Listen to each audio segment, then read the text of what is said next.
He's doing a good job here. He's got his hands locked. An 11-2 major decision for Isaac Roble and the Boilermakers. What a win for Hayden Filipovic to get the job done. He put Andrews on his back a couple of times. Grayson Clark scores the final 8 points to take a 9-4 victory. Beautiful job by Blaze. You saw him kind of drag it back with his head stuck in the middle. Boilermaker faithful here in Holloway Gym giving Ben Benadia a round of applause as he picks up his 4th Big Ten dual victory. And he gets the takedown. Brody Bowman. Welcome to this week's edition of the Always Aggressive Podcast. I'm your host, Tanner Lipsett, and with me, as always, is the head coach, Tony Ersland. Coach, how we feeling today? Still recovering from the weekend, but I'm doing pretty well. I'm starting to bounce back, but we had a lot going on this weekend, and I'm still trying to get back to 100.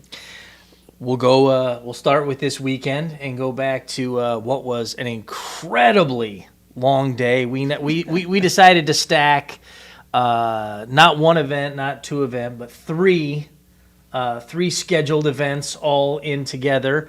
First and foremost, we hosted the Boilermaker Duals, welcoming Buffalo, Northern Illinois, and American into a special kind of event over in Lambert Fieldhouse.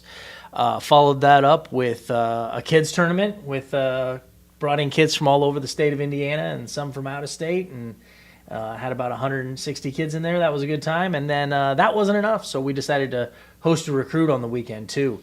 So we we definitely did it to ourselves, but like you said, a pretty good day overall.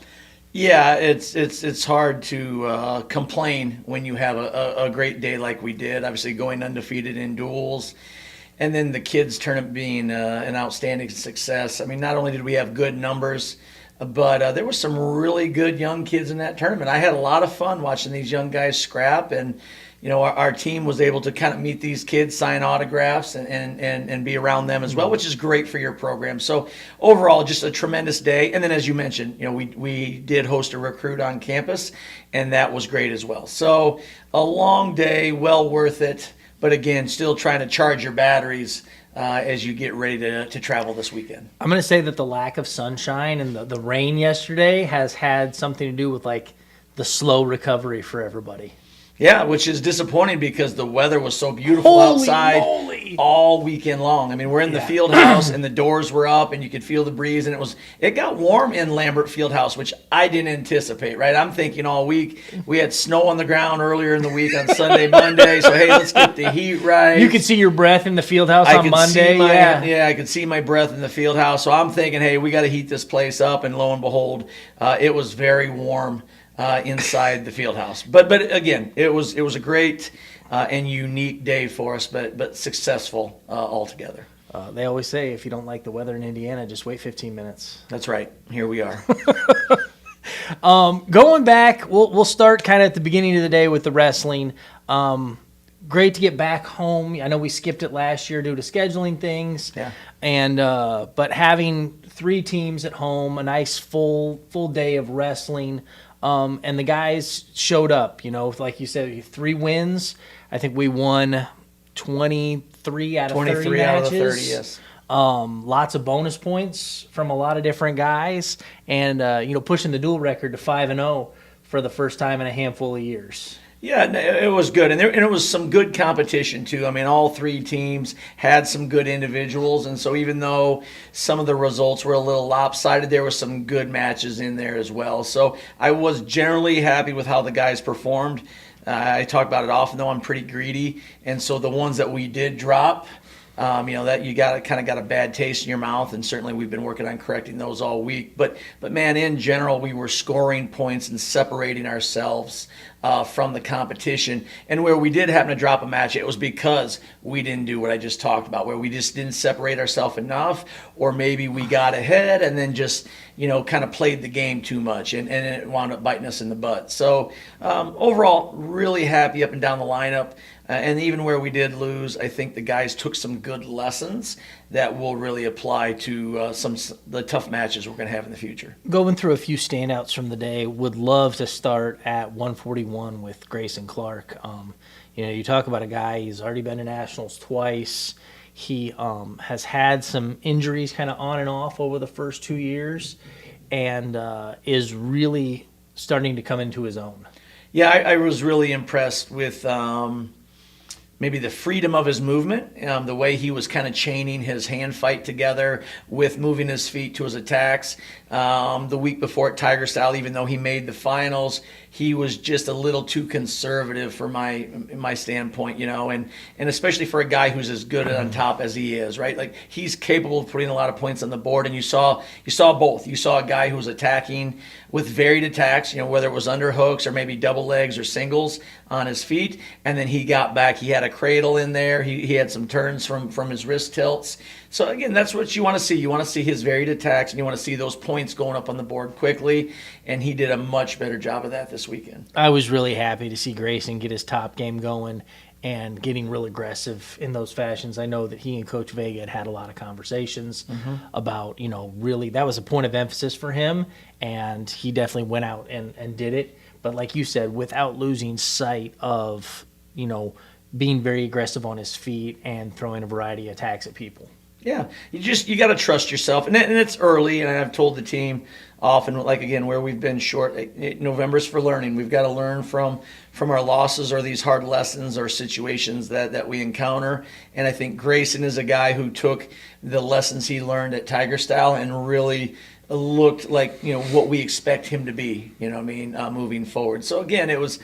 There's some tough lessons to be learned, and they hurt while you're doing it. But, man, when you respond like he did this weekend and he got into the groove that he's capable of, it makes you excited for what's down the road for him. Another guy put up a ton of points, and I don't know that we ever get tired of talking about him. Joey Blaze with another beautiful weekend at 165 pounds. Went out, bonused his way through the weight, and continues to really look good. Yeah, Joey always applies pressure to his opponents. Where I was maybe more happy with as the day went on for him is, he had just a lot of straightforward pressure, albeit closing the gap and wrestling with intensity and pace like he does. But I think he found ways to kind of loosen up, create space, and even create some more angles to let all of that pressure pay off in different ways. And it equaled more points for him. So he had a major first, certainly worked hard, was not unhappy with his pace, but the adjustments he made and how he found a way to kind of loosen up and create space and create angles made him really dominant as far as putting more points on the board in matches 2 and 3. So again, progress on the day. It's not like, hey, just static, did a great job all the way through. Like, he still had a major, but he wanted to be better, and you could see that in his focus and how he approached his last 2 matches.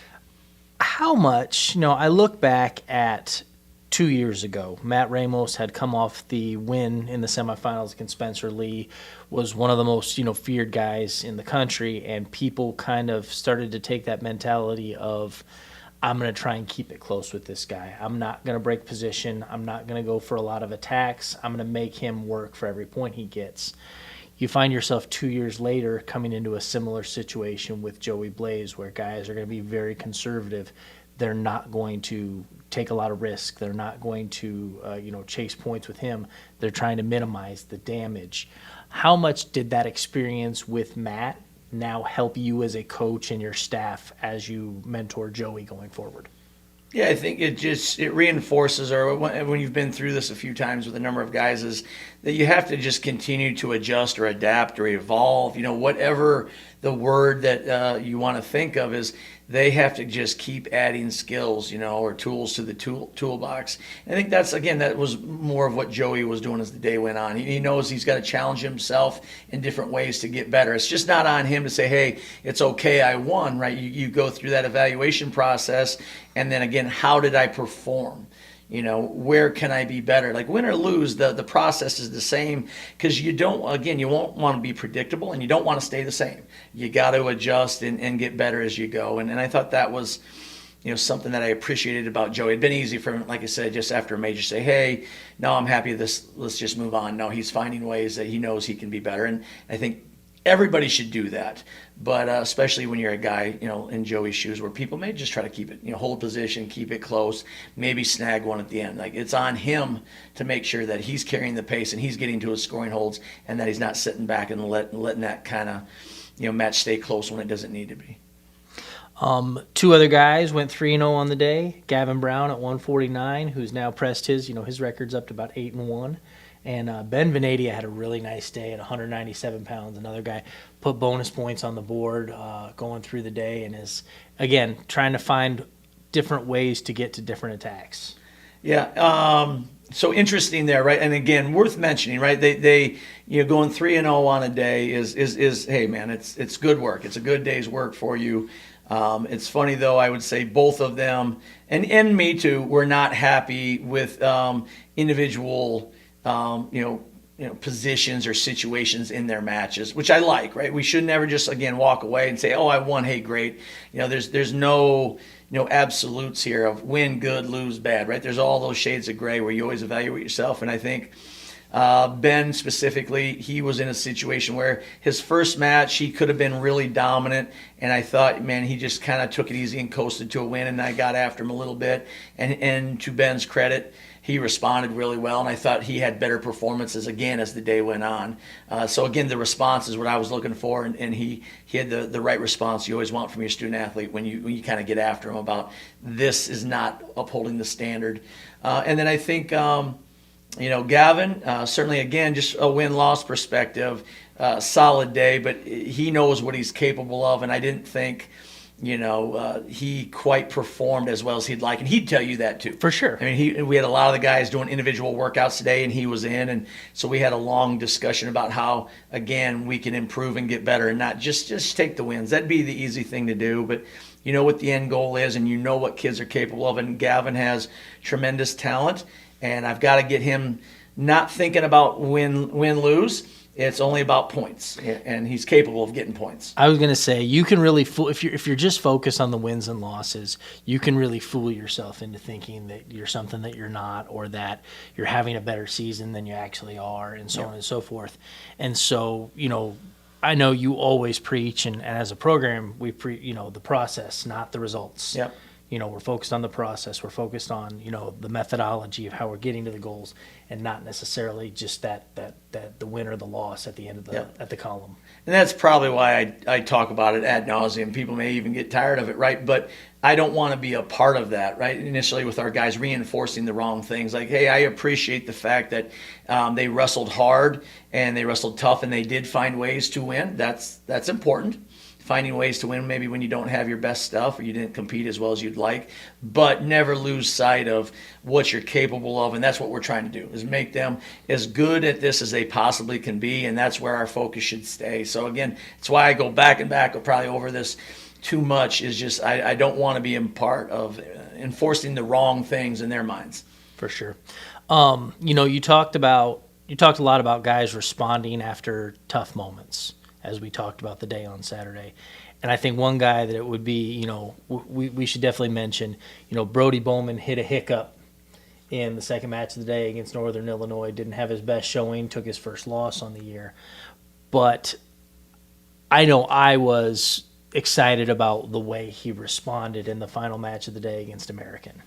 Yeah, again, right, the response is what you want. I mean, it's always about the response. It's never about looking back on the air. It's always looking forward to what the response needs to be, and his response was strong. I think he understands that he got in a tight match that was unexpected to him, and again, when you start thinking about how do you preserve the win, you open the door for the other guy who's thinking about let's get it going, let's put pressure on, let's go score. To gain momentum. And I think that's what happened to Brody. He lost sight of staying in the moment and just going to score the next point. And he gave up, he gave up a takedown late that cost him. And he'll learn from that.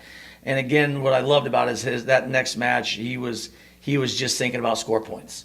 And I asked him, what was the difference? And one was like, I was just trying to find a way to finish and win. And the other one was like, hey, I just know I need to go score. And so we need to make sure he lives in that mindset for the next 4 months until we get through March. 24 points in that final match against American. He definitely came out firing and didn't stop until the referee made him. Yeah, it was awesome, right? It was an awesome display of what he's capable of. And again, just that we got to get him to live there situationally. Like, he cannot let depending on who's in front of him or the school or the singlet he's wearing or are you ahead or behind. He's got to think. He's got to simplify and just think the same way. Just keep it simple. Go score your points. Run through your offense. Wrestle each situation it needs to be. So that's, again, response was strong. Really excited for his potential. We got to make sure he's thinking right as he works match to match. Absolutely. Moving forward, we're going to stay in the dual mindset for another week. We go back on the road this weekend, headed to Davidson College, home of one of my favorite people, Steph Curry. Not that this is a basketball show, of course, but I'm not going to mention Davidson. Yeah, with your basketball roots, you had to do it. I understand. I'm not going to mention Davidson without mentioning I get it. Steph. I get it. One of the best to ever do it. So, you ever look at those guys and wonder what they would have been like as a wrestler? Rarely. Just from an athleticism standpoint? Yeah, sometimes. Sometimes, right? So it's funny with LeBron making his return last night to the Lakers. When you got a guy who's that kind of an athlete with that kind of size and that kind of muscle mass, you kind of wonder what it would be. What kind of heavyweight would he be? Lots of questions. Yeah. Very curious. Very curious. Going to Davidson, I know it's my first time there. I think you said it's mine as well. Your first time there. I actually a guy I know used to coach there. Was on the basketball staff there for a few years. Nice. And so it'll be cool to go check that out. Coach Carr welcoming us out there for a duel.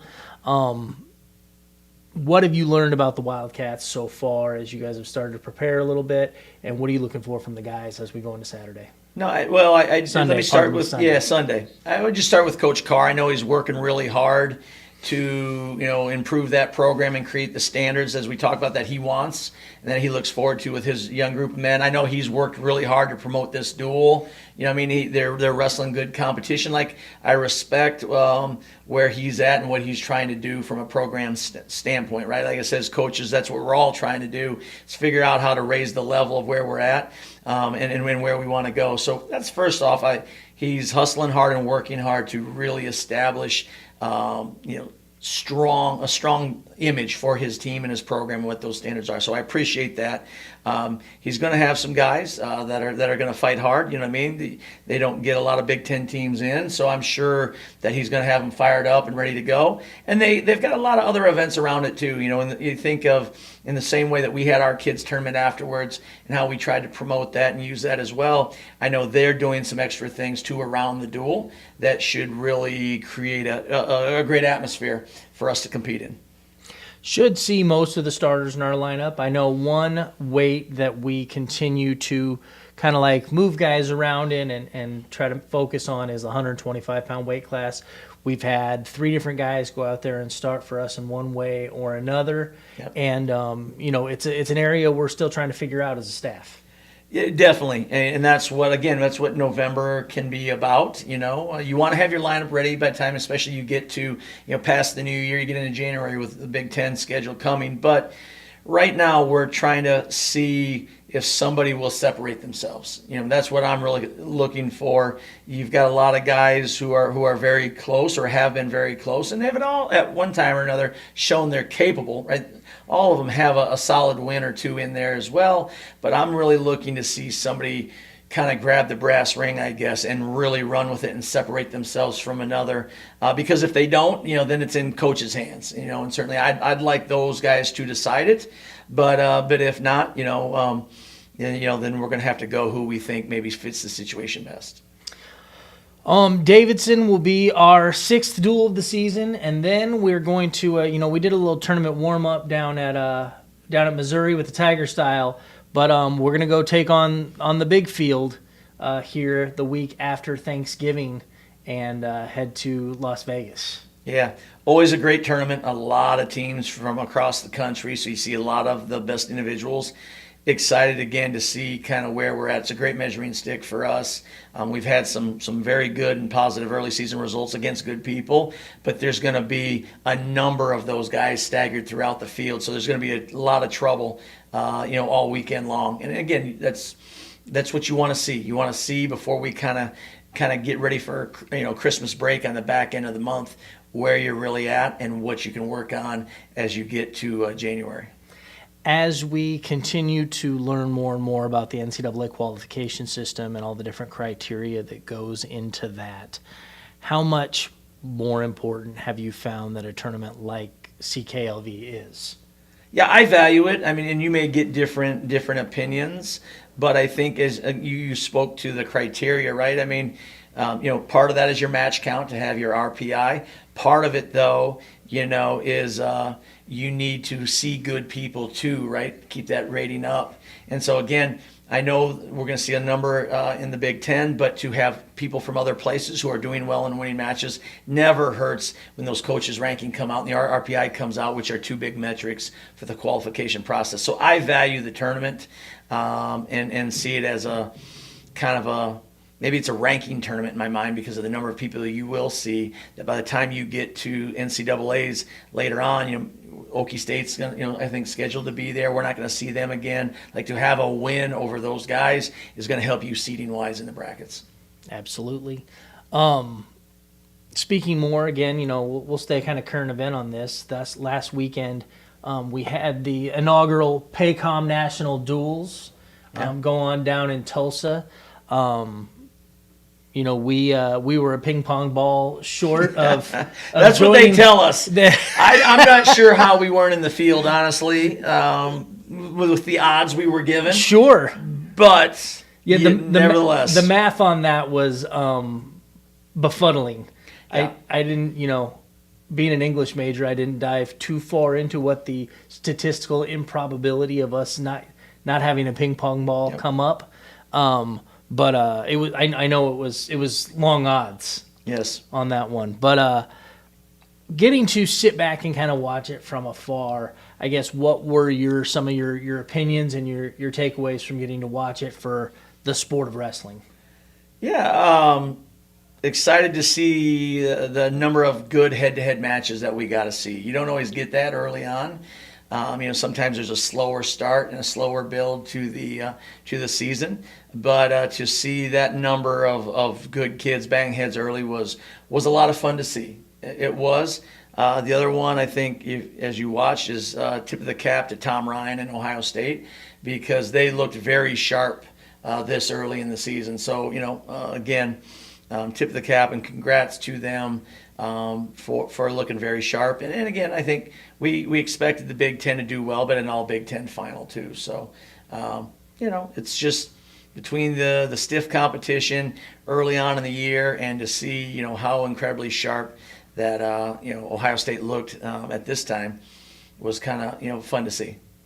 I think our friends at Flow said something to the extent of over 50 upsets when it comes to the, obviously a lower ranked over a higher ranked wrestler, and really, really shook up the national rankings this week. Yeah, and again, we go back to the young kids too, right? There's a number of young guys in the lineup for the first time, or people haven't necessarily seen a lot, and boy, they took a couple experienced guys to the woodshed. It wasn't just like, hey, they won, they found a way to squeak by, like. They put up points and they were aggressive and didn't stand there and respect anyone. They just went after people. So again, you talk about, just being sharp early. Include a lot of the young guys in that. They weren't trying to work into this season and figure it out. They were just going after people, which is the way it should be.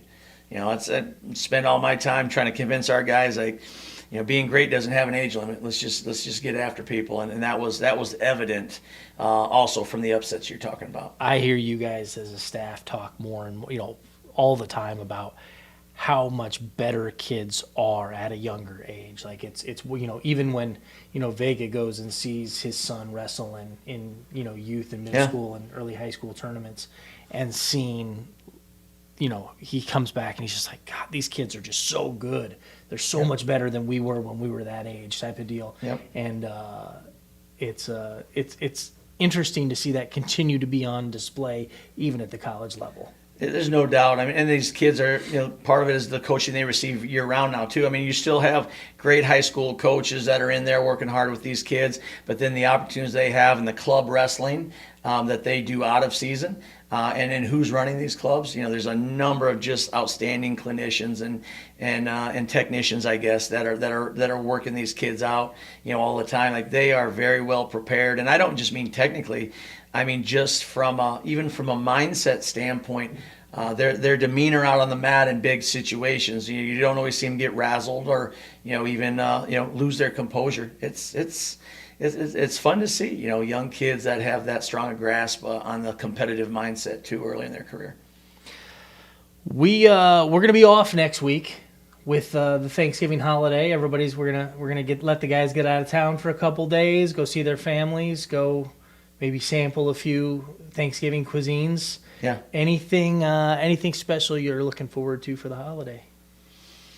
Just a little relaxation time too. We've been, as we talked about here, not just this weekend, but incredibly busy. We're going to wrap up competing 4 weeks in a row, down there at Davidson. And so to have an off weekend, and then also what comes with that is a chance to get a couple of good, maybe 3-day training cycles as you get ready for Vegas is important to us. So you get a little bit of rest, let the body recover, let the kind of mind, recover and enjoy your family and friends. But then also we get a chance to really get some real serious work in without having to worry about making weight or taper, because we got an event coming like we have for the last 3 or 4 weeks. So I am looking forward to both aspects of that. Well, that'll be it for this week. Again, like we said, the Always Aggressive podcast will be off next week, but we will be back December 3rd, right before we jump on a plane to Las Vegas. Thanks, everybody, for joining us. Thanks, Coach. And we'll see you next time on the Always Aggressive podcast.